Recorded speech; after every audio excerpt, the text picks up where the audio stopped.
What was your journey like in terms of mastering money mindset in practice when it comes to finances? Yes. Oh, that makes me cringe when I think about what was it really like when I began. Because I don't even know if I fully remember what I had as my original starting financial plans, but I'm sure they were not good.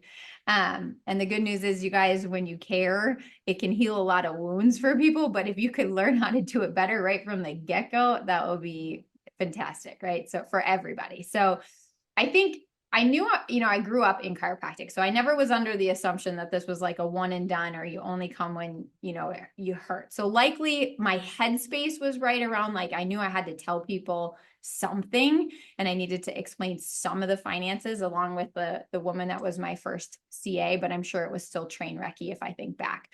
But when I really think about some of the things that stand out in my mind from 14, 15 years ago, I remember there being a spot probably somewhere in my first year where I was at a seminar. So what Bobby said earlier, when he's like, get places, get around other chiropractors, where just through osmosis, you're going to learn how to speak about what you do better, how to like craft what you're doing better.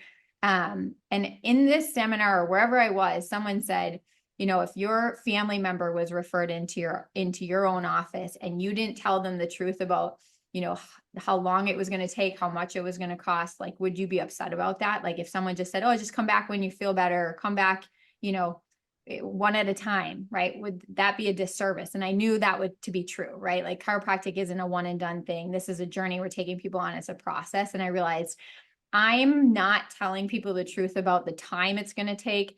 Because at the time, I think it was maybe only going like week to week or month, like 1 month at a time.